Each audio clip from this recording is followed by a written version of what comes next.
Hello hello. BSc part one chemistry honours physical chemistry first paper में gases state एक chapter है। इसको हम लोग ये पढ़ेंगे। इस वीडियो से हम स्टार्ट करेंगे इस चैप्टर्स को, फिर हम लोग धीरे धीरे इसको खत्म करेंगे। तो जो हम लोग के सिलेबस में है kinetic molecular theory of gases, kinetic gases equation, deduction of the gases law. तो पहले हम लोग स्टार्ट करेंगे गैस लॉ से, और गैस लॉ से स्टार्ट करते हुए फिर हम लोग एक एक कर सारे रूल्स को हम लोग देखेंगे, फिर अपने चैप्टर्स में सब अपने टॉपिक में आगे बढ़ेंगे। तो सबसे पहले हम लोग देखते हैं बॉयल्स लॉ।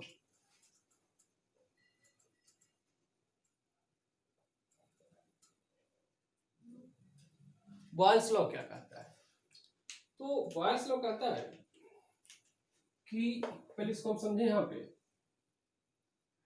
कि अगर एक कंटेनर है इस टाइप से, इसमें एक पिस्टन लगा है, फ्लेक्सिबल है, तो यहाँ पे हम कोई गैस रखें, n मोल गैस है इसके अंदर, और इसका जो टेम्परेचर है कांस्टेंट है, टेम्परेचर फिक्स है, और चूंकि ये जो पिस्टन है वो क्लोज है, लेकिन पिस्टन जो है वो फ्लेक्सिबल है, तो जो गैस के जो मोल्स का जो संख्या होगा वो भी कांस्टेंट होगा। क्लियर?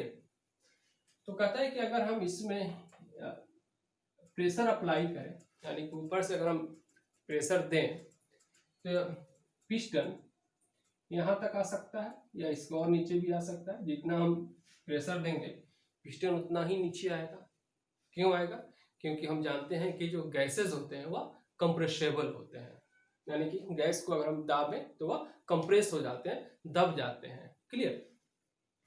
तो हमने क्या किया कि यहाँ पे प्रेशर अप्लाई किया, और प्रेशर के कारण पिस्टन यहाँ से यहाँ पर आ गया या फिर यहाँ पे आ गया, यानी कि जितना अधिक हम प्रेशर अप्लाई करेंगे पिस्टन उतना ही नीचे तक आएगा इस कंटेनर में। क्लियर? इसका मतलब हुआ कि कंटेनर का पहले जो इतनी वॉल्यूम की हम बात करें कि पहले वॉल्यूम इसका भी था, यानी कि वॉल्यूम इतना था। जैसे जैसे हम प्रेशर देना शुरू किया, जैसे जैसे हमने प्रेशर देना शुरू किया, इसका वॉल्यूम जो हुआ घटने लगा। क्लियर?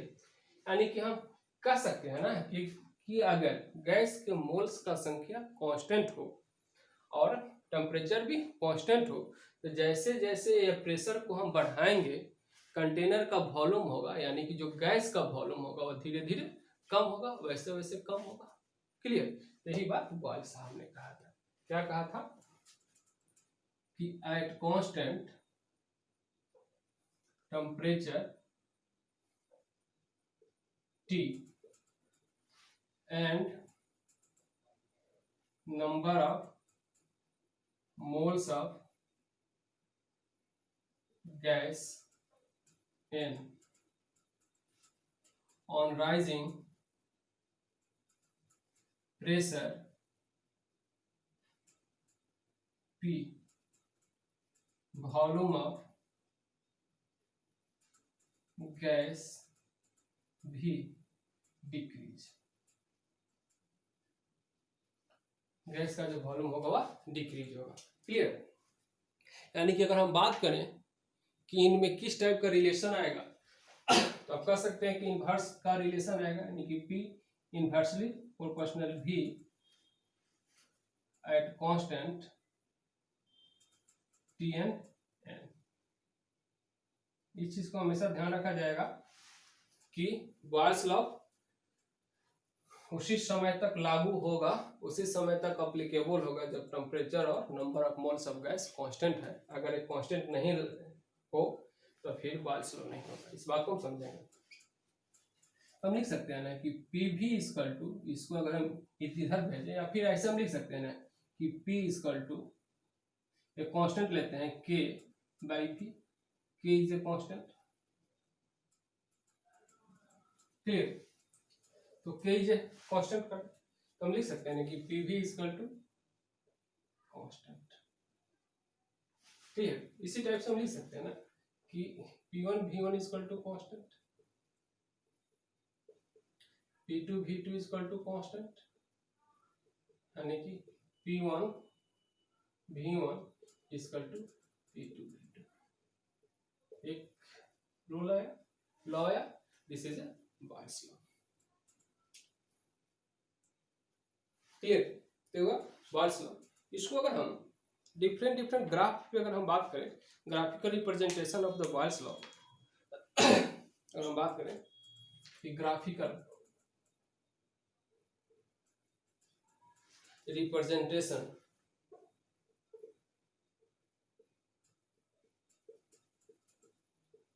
ऑफ बॉयल्स लॉ, तो ग्राफिकल रिप्रेजेंटेशन की अगर हम बात करें तो सबसे पहले हम ग्राफ लेते हैं, फर्स्ट ग्राफ लेते हैं कि वॉल्यूम वर्सेस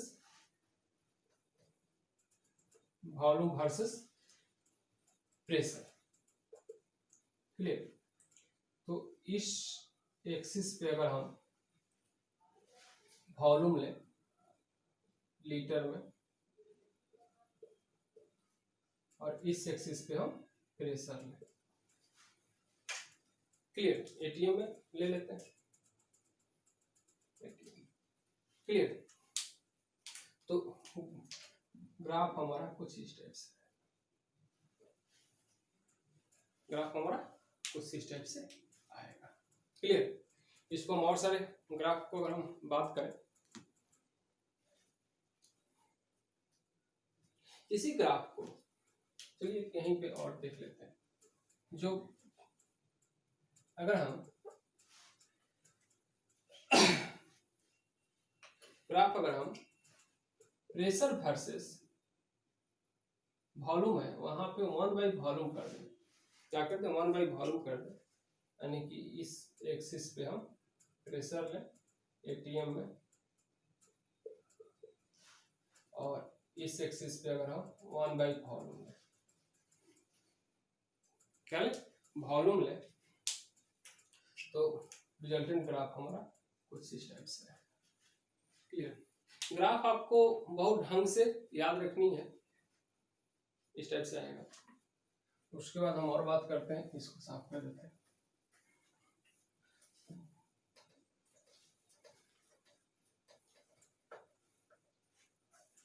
क्लियर। नेक्स्ट अगर हम ग्राफ का बात करें कि P V versus V, P V versus P की अगर हम बात करें इस टाइप से, अगर इस एक्सिस पे अगर हम प्रेशर वॉल्यूम को ऊपर रख ले, यहाँ पे अगर हम प्रेशर ले ले एटीएम में, क्लियर। तो प्रेशर वॉल्यूम हमको दोनों लेना है, तो इसको हम यहाँ पे लिख सकते हैं कि एटीएम लीटर। क्लियर। यहाँ पे हम देखते हैं कि ग्राफ जो आता है कुछ इस टाइप से, टेम्परेचर यहाँ पे अगर हम डिफरेंट टेम्परेचर की बात करें, यहाँ पे अगर हम टेम्परेचर इसको लेंगे तो टेम्परेचर T1 आएगा, यहाँ पे हम लेंगे तो टेम्परेचर T2 टेम्परेचर का जो वैल्यू होगा T2 is more than T1। Clear.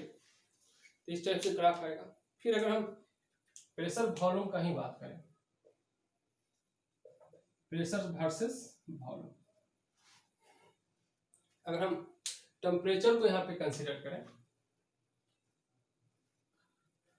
हमको टेम्परेचर को कंसीडर करना है कि टेम्परेचर कितना होगा तो क्या होगा, यहाँ पे प्रेशर लेते हैं, यहाँ पे वॉल्यूम लेते हैं, प्रेशर एटीएम में, वॉल्यूम लीटर में। क्लियर। तो हम देखते हैं कि ग्राफ जो आएगा वो टेम्परेचर अगर कम होगा, अगर डिफरेंट टेम्परेचर का बात करेगा ना, क्लियर। तो देखते हैं कि 600 केल्विन का है, ये 400 केल्विन मान लें, ये मान लें 200 केल्विन। क्लियर। इससे यह पता चल रहा है कि प्रेशर को, अगर टेम्परेचर कम है तो प्रेशर को हम कम ही बढ़ाएं तो अधिक वॉल्यूम मिला, लेकिन जैसे जैसे टेम्परेचर हमारा बढ़ते जा रहा है प्रेशर को बढ़ाना पड़ रहा है। जैसे जैसे टेम्परेचर बढ़ते जा रहा है टेम्परेचर बढ़ने से प्रेशर को बढ़ाना पड़ रहा है एक खास वॉल्यूम तक आने के लिए। तो यहाँ पर भी एक रिलेशन निकाल कर दे रहा है ग्राफ, जिसकी चर्चा हम आगे करेंगे। क्लियर। नेक्स्ट हम बात करते हैं 4 नंबर करते हैं इसको, 5 नंबर की P/D वर्सेस, यानी कि D मतलब डेंसिटी वर्सेस प्रेशर। यहाँ पे P/D कर दें, यहाँ पे अगर हम प्रेशर लें, चलिए इसके ATM में लेते हैं 0, और डेंसिटी, तो ये हमारा स्ट्रेट लाइन ग्राफ आता है। क्या आता है? स्ट्रेट लाइन आता है इस टाइप से, यानी कि P/D कांस्टेंट होगा हमेशा। नेक्स्ट हम बात करते हैं कि log P versus log V। हम लॉग लेकर ग्राफ लेंगे तो ग्राफ जो हमारा आएगा, अगर इस एक्सिस पे अगर हम लॉग P कंसीडर कर रहे हैं, इस एक्सिस पे लॉग V, तो यहाँ पर जो ग्राफ जो होता है हमारा स्ट्रेट लाइन आता है इस टाइप से आएगा। क्लियर। उसके बाद हम बात करते हैं कि P versus PV,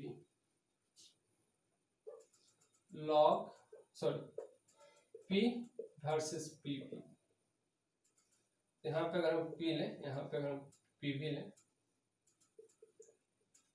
P versus PV का अगर हम ग्राफ लें तो ग्राफ जो आएगा उसी स्टेप से है। क्लियर। तो आई फील आपको ये सब समझ में आ गया होगा कि अगर हम किस किस बेसिस पे ग्राफ लेंगे तो जो हमारा रिजल्टेंट ग्राफ आएगा वह किस टाइप से आएगा। क्लियर। एक चीज और, बार्स लॉ में ही, चलिए इसको नोट कर लीजिएगा, स्क्रीनशॉट लेना है तो आप इसको ले सकते हैं। एक शुरू में हमने कुछ देर पहले बोला था कि बॉयल्स लॉ तभी लागू होगा जब number of moles of gas और टेम्परेचर ये दोनों कांस्टेंट होंगे, वहीं पे बॉयल्स लॉ लागू होगा। अगर ये कांस्टेंट नहीं होंगे तो बॉयल्स लॉ लागू नहीं होगा। जैसे कि सिंपल सा बात है कि अगर कोई फुटबॉल है तो फुटबॉल में अगर हम हवा भरते हैं तो हम लोग देखते हैं कि फुटबॉल का वॉल्यूम भी बढ़ रहा होता है और प्रेशर भी बढ़ रहा होता है। तो वॉल्यूम भी बढ़ रहा होता है और प्रेशर भी बढ़ रहा होता है, तो दोनों तो एक दूसरे के डायरेक्टली प्रोपोर्शनल हो गए। लेकिन जस्ट अभी हम बॉयल्स लॉ में पढ़ कर आए हैं कि प्रेशर और वॉल्यूम एक दूसरे का इन्वर्सली प्रोपोर्शनल होता है। लेकिन इस एग्जांपल में तो हम लोग देख रहे हैं कि दोनों एक दूसरे के डायरेक्टली प्रोपोर्शनल आ रहा है, तो फिर यह कैसे होगा। तो यहाँ पे ध्यान यह देना है कि जब फुटबॉल में हम हवा भर रहे होते हैं तो number of moles of gas जो होता है वह इंक्रीज कर रहा होता है। Number of moles of gas यानी कि जो हवा हम भर रहे हैं, यानी कि हवा का जो मोल्स है वो तो बढ़ रहा है। तो हवा का मोल्स अगर बढ़ रहा है तो वहां पे क्या कहते हैं कि बॉयल्स लॉ होगा ही नहीं, वह बॉयल्स लॉ है ही नहीं। क्लियर। यानी कि बॉयल्स लॉ होने के लिए कांस्टेंट होना जरूरी है। क्लियर। आई होप समझ गए होंगे। इसके बाद हम बात करते हैं चार्ल्स लॉ का। किस पे बात करते हैं? चार्ल्स लॉ पे बात करते हैं। चार्ल्स लॉ,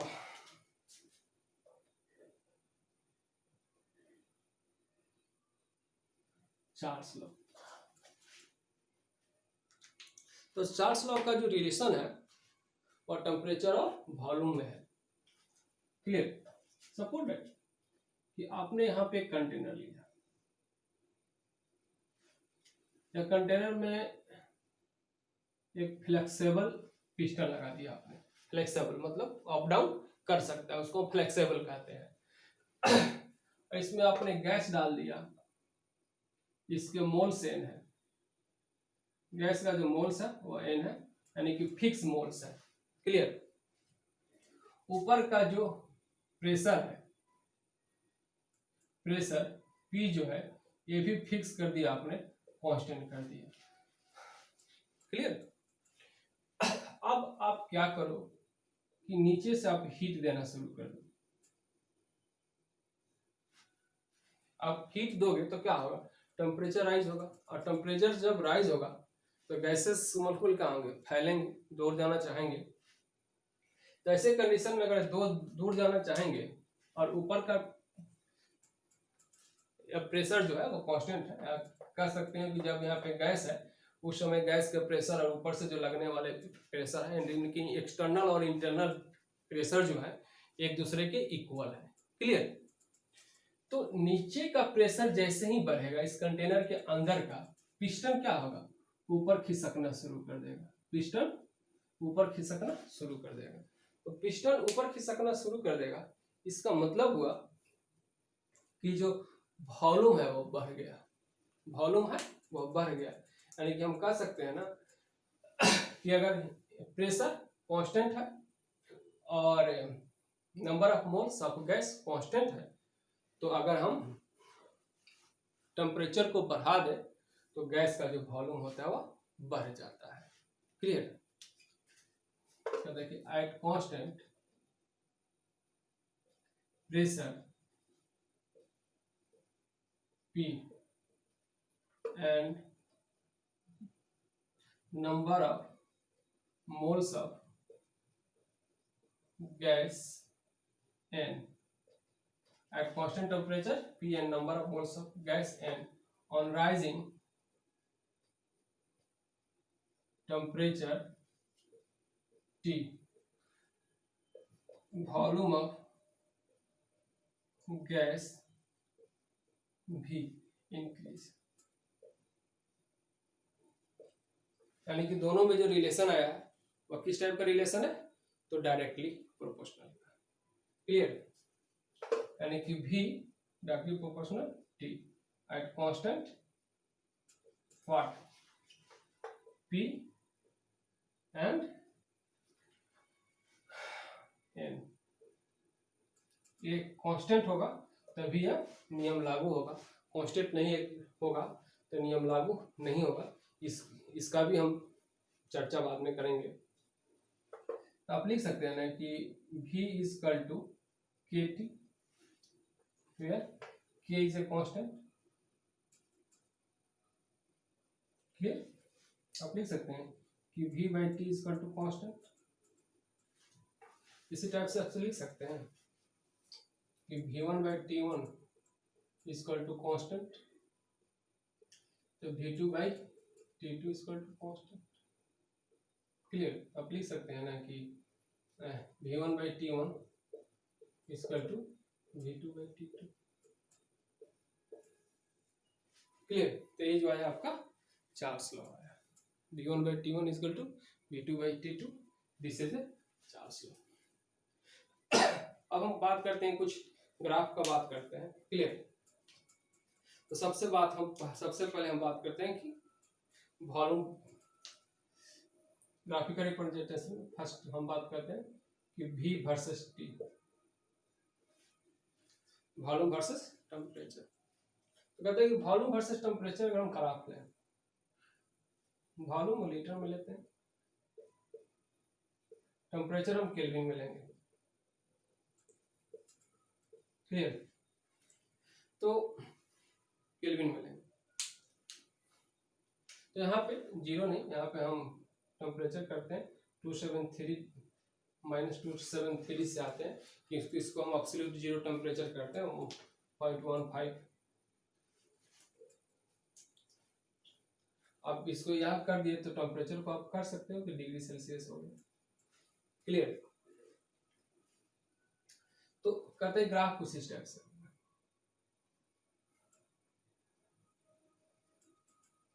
अलग अलग प्रेशर का अगर हम बात करें कि जो प्रेशर है P1, P2, P3 या P1 से P2 ज़्यादा होगा, P2 से P3 ज़्यादा होगा। क्लियर? यानी कि प्रेशर अगर ज़्यादा होगा, देखो यहाँ पर प्रेशर अगर, इसको ऐसे अगर समझो, क्लियर? तो कह सकते हैं कि प्रेशर अगर अधिक है तो टेम्परेचर अगर अधिक होगा तो वहां पर भी वॉल्यूम क्या होगा, कम होगा। क्लियर? क्योंकि यहीं पे अगर प्रेशर अगर अधिक बढ़ा दिए तो टेम्परेचर अगर ज़्यादा बढ़ाना पड़ेगा तब जाके वॉल्यूम बढ़ेगा। अगर ऊपर का प्रेशर यानी कि एक्सटर्नल प्रेशर अगर कम है तो थोड़ा सा भी आप अगर टेम्परेचर को बढ़ाओगे तो पिस्टन ऊपर अधिक जाएगा, यानी कि वॉल्यूम अधिक बढ़ेगा। इसी बात को यहाँ पे इस ग्राफ से रिप्रेजेंट किया जा रहा है। क्लियर? उसके बाद यहीं पे एक और ग्राफ क्लियर कर समझते हैं।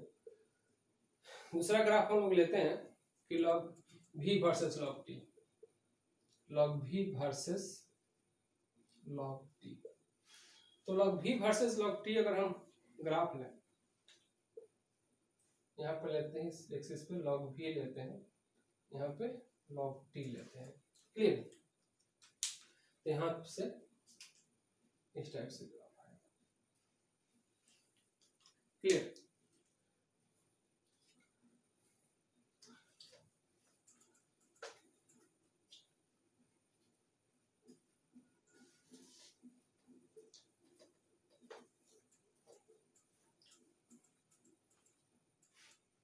इसके बाद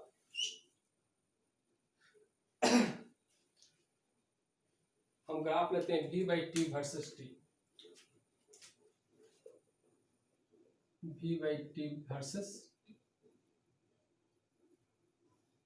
इस एक्सिस पे V/T, इस एक्सिस पे T। क्लियर? और इस तो कहते हैं कि यहाँ पे एक स्ट्रेट लाइन है। क्लियर? उसके बाद एक चीज और देखते हैं, उसके बाद और ग्राफ की बात करेंगे। चार्ल्स साहब ने एक बात और कहा था कि अगर हम 1 डिग्री सेल्सियस टेम्परेचर इंक्रीज करें तो कोई भी जो गैस होता है उसका जो वॉल्यूम जो बढ़ता है अपने टोटल वॉल्यूम का 1/273 टाइम्स बढ़ जाता है। Clear?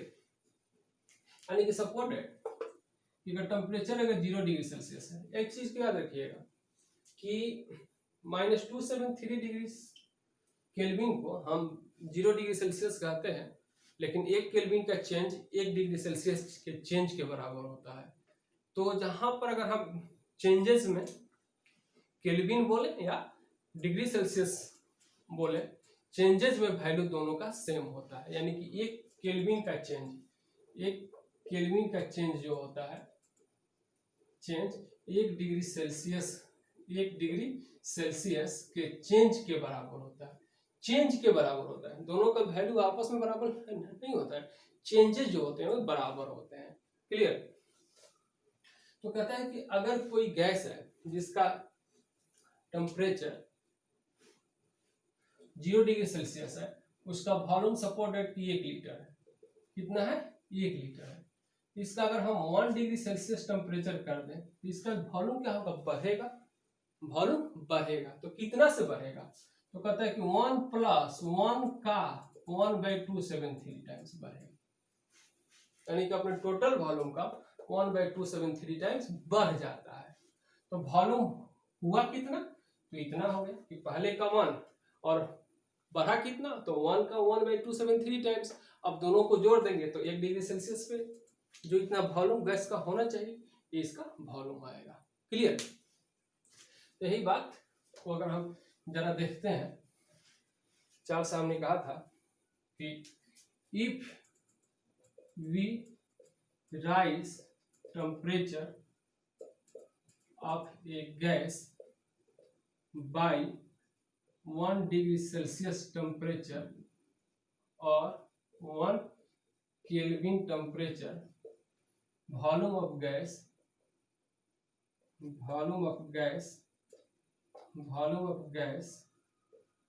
rise by 1/273 times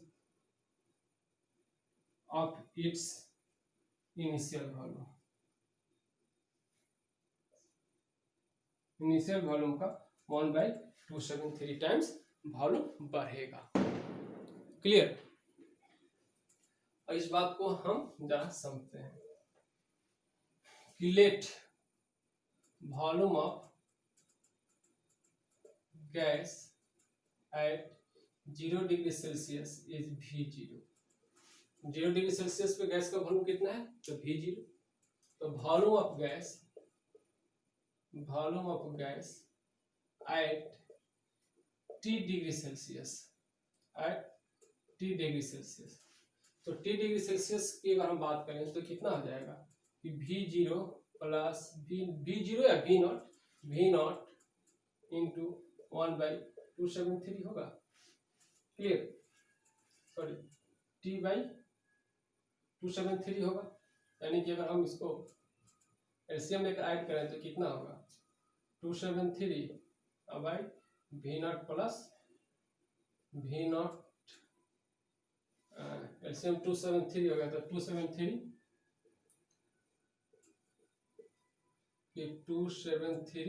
V0 plus V0 T। Clear? तो अगर हम यहाँ से V0 कॉमन निकाल लें तो V0 इंटू 273 प्लस T, या डिग्री सेल्सियस लिख देते हैं, बाई 273। यह वॉल्यूम होगा गैस का कितना पर, कि volume of gas at T degree Celsius. अब जो टेम्परेचर का वैल्यू रखेंगे वो हमारा गैस का वॉल्यूम। क्लियर? तो कहता है कि volume of gas eight -273 degree Celsius temperature. अगर -2 डिग्री सेल्सियस टेम्परेचर पे अगर हम वॉल्यूम ऑफ गैस को अगर हम निकालें तो इस फार्मूला के अकॉर्डिंग कितना हो जाएगा भाई? तो V0 इंटू 273 और प्लस माइनस 273 बाई 273, यानी कि वॉल्यूम कितना आ जाएगा? 0। यानी कि अकॉर्डिंग टू द चार्ल्स साहब कि गैस का जो वॉल्यूम जो होगा वो -273 डिग्री सेल्सियस पर 0 हो जाना चाहिए। माने कि according to Charles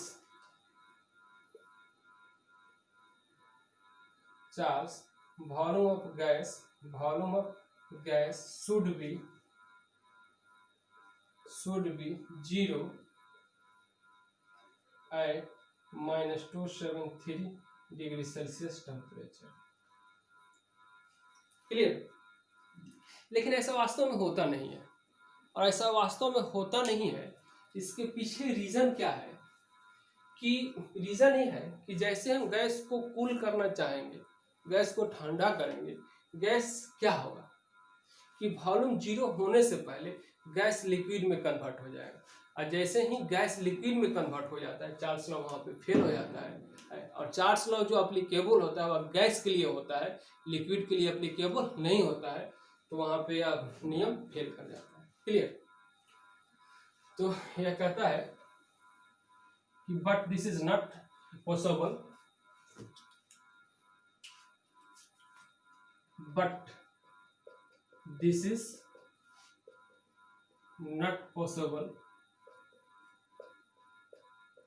because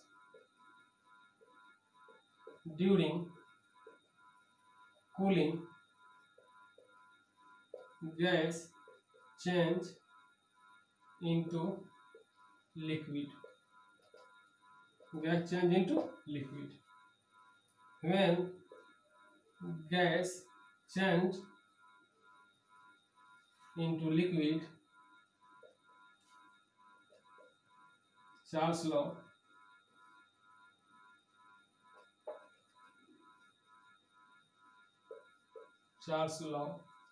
is not applicable.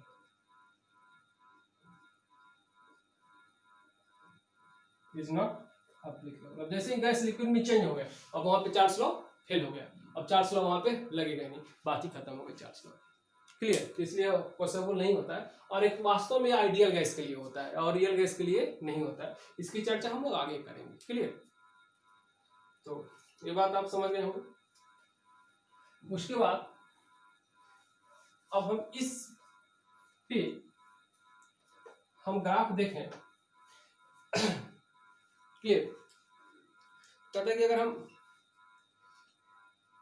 Temperature का वैल्यू रखें कि -273 डिग्री सेल्सियस, इसको 0 केल्विन कहेंगे।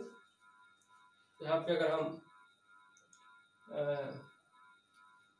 टेम्परेचर को बढ़ाएं 0 डिग्री सेल्सियस, इसको 273 केल्विन हो जाएगा। क्लियर? उसी तरह से उस टेम्परेचर को यहाँ पे हम 200 डिग्री सेल्सियस कर लें तो 473 केल्विन हो जाएगा। क्लियर? तो और यहाँ पे अगर हम वॉल्यूम लें गैस का, वॉल्यूम यहाँ पे बढ़ रहा है। क्लियर? यहाँ पे अगर सपोर्टेड की V0 हुआ हमारा वॉल्यूम हुआ, इसका हम 100 ले लें, 200 ले लें, 300 ले लें, DMQ में ले लें, लीटर में ले लें, या सेंटीमीटर क्यू में ले लें, सेंटीमीटर क्यू में लेते हैं, सेंटीमीटर।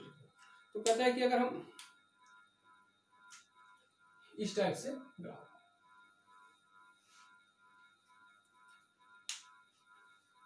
क्लियर? तो आई फील आप समझ गए हो। अब एक चीज और,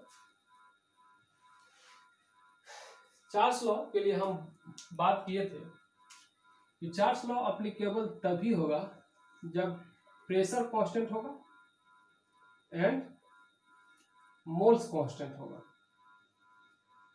अगर ये कांस्टेंट नहीं है तो आप पे चार्ल्स लॉ नहीं लागू होगा। जैसे एक हम एग्जांपल से समझते हैं कि अगर किसी कंटेनर में कोई गैस भरे, कोई एक कंटेनर है, इसमें गैस भरा हुआ है, हाई प्रेशर है, क्या है? हाई प्रेशर है। तो हाई प्रेशर होगा तो वॉल्यूम इसका कम होगा, जस्ट हम लोग बात से। अब यहां से हम क्या करें कि थोड़ा सा एक पोर ले लें, एक पोर से इस गैस को हम पास करें, तो वॉल्यूम यहाँ पे क्या होगा? वॉल्यूम इंक्रीज करेगा, क्योंकि यहाँ का प्रेशर लेस होगा, प्रेशर जो होगा वह कम होगा। क्लियर? तो वॉल्यूम क्या होगा? इंक्रीज करेगा। तो ऐसे कंडीशन में जो हम चार्ल्स लॉ जो पढ़े हैं उसके बेसिस पे हम कहेंगे कि यहाँ पे जो गैस जो निकल रहा है, इस गैस का टेम्परेचर अधिक होना चाहिए क्योंकि वॉल्यूम इसका बढ़ रहा है। लेकिन वास्तव में एक गैस जो होगा वो कूलिंग इफेक्ट देगा, ठंडा होगा। यानी कि गैसेस जब हाई प्रेशर से लो प्रेशर में जब जाती हैं तो कूलिंग इफेक्ट उत्पन्न करती हैं, ठंडक उत्पन्न करती हैं। क्यों?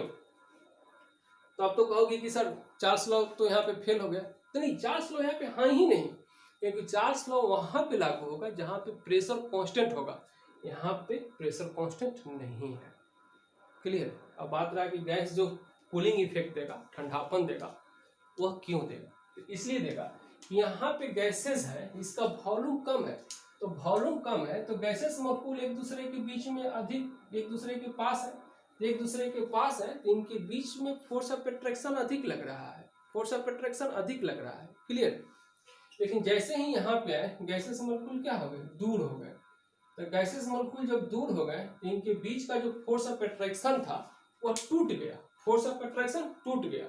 तो फोर्स ऑफ अट्रैक्शन को टूटने के लिए हीट चाहिए, तो अपना लेटेंट हीट यूज कर लेता है इस फोर्स ऑफ अट्रैक्शन को तोड़ने के लिए। तो इस फोर्स ऑफ अट्रैक्शन को तोड़ने के लिए जब यह गैस अपना लेटेंट हीट यूज कर लिया, तो अपना लेटेंट हीट यूज कर लिया तो गैस क्या हो जाएगा? ठंडा हो जाएगा। इसलिए यह गैस जो होगा वह कूलिंग इफेक्ट देता है, यानी कि ठंडापन देता है। यानी कि हाई प्रेशर से लो प्रेशर की तरफ जाने वाले गैस हमेशा ठंडापन उत्पन्न करते हैं। इसलिए उत्पन्न करते हैं क्योंकि खुद का लेटेंट हीट यूज करके अपने बीच के जो फोर्स ऑफ अट्रैक्शन है उसको वह तोड़ देते हैं। क्लियर? तो बात समझ में आ गई। अब चार्ल्स एंड बायर्स लॉ को अगर हम एक साथ अगर अप्लाई कर दें,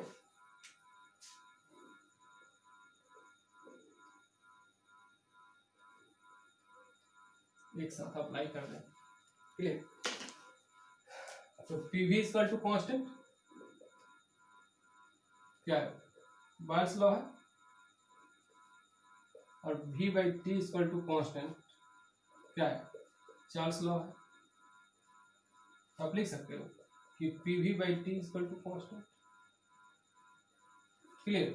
इसी टाइप से आप लिख सकते हो कि P1 V1 by T1 equal to constant, यानी कि P1 V1 P2 V2 by T2 equal to constant आप लिख सकते हैं। क्लियर? अब एक कांस्टेंट है तो आप लिख सकते हो कि P1 V1 by T1 equal to P2 V2 by T2। Clear? तो इस वीडियो में इतना ही, और नेक्स्ट और सारे टॉपिक्स है तो इसके बाद वाले वीडियो में हम पढ़ेंगे। Thanks for watching.